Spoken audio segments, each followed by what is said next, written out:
Nangangamba ang ilang kaanak ng mga nawawalang sabongero na posibleng naareglo na raw ang iba pang pamilya ng kampo ng negosyanteng si Charlie Atong Ang. Anila, binibigyan daw ang iba sa kanila ng 40,000 pesos kada buwan. Inamin naman na abogado ni Ang na nakipagpulong siya sa ilan sa mga pamilya ng missing sabongeros at nagbigay ng tig 20,000 pesos pero wala raw itong kapalit. Narito po ang aking unang balita. Ipinarating ng ilang kaanak ng mga missing sabongero ang pangambang ilan sa kanila ang naaareglo na ng kampo ni Atong Ang. Sinibak na sa pwesto ang dalawang pulis na inireklamong tumulong at nag-facilitate ng hindi otorisadong pagpupulong sa pagitan ng ilang mga kaanak ng mga missing sabongero at mga nakakulong na pulis na sangkot sa kaso. Tinukoy ng PNP ang mga na-relieve bilang sina Police Lieutenant Nadim Malang, tagapagsalita ng Highway Patrol Group, at Police Major Reynaldo Paniebe Jr., OIC ng Custodial Service Unit na may hawak sa kustodiya ng mga nakakulong na pulis.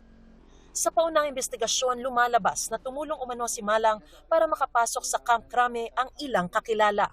Siya rin daw ang nakipag-ugnayan sa custodial facility para tumulong sa meeting. Sa panig naman ni Paniebe, bagamat may mga bumisita nga sa mga nakakulong sa custodial facility, hindi pa naman matukoy kung unauthorized nga ba ang pagbisita nila.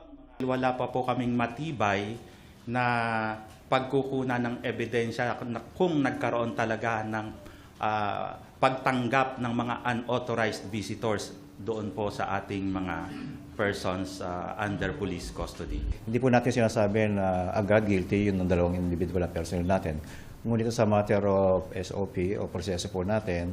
Samantala, inamin ng abogado ni Atong Ang na si Attorney Caroline Cruz na nakipag-meeting siya sa ilang pamilya ng mga nawawalang sabongero sa kanyang opisina noong April 20. Pero hindi umano siyang nag-initiate ng meeting na ito, kundi mismong ang mga pamilya.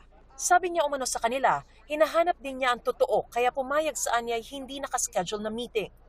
Inamin niya nagbigay siya ng pera sa mga ito bilang pinansyal na tulong ng walang kapalit. 20,000 pesos lamang umano ito na tig 500 piso at hindi 40,000 pesos na tig 1,000 piso gaya ng sumbong. Giit ni Cruz, malinis ang kanyang konsensya at handa niyang harapin ang aligasyon ng mga pamilya sa tamang forum. Ito ang unang balita. Mariz Umali, GMA News.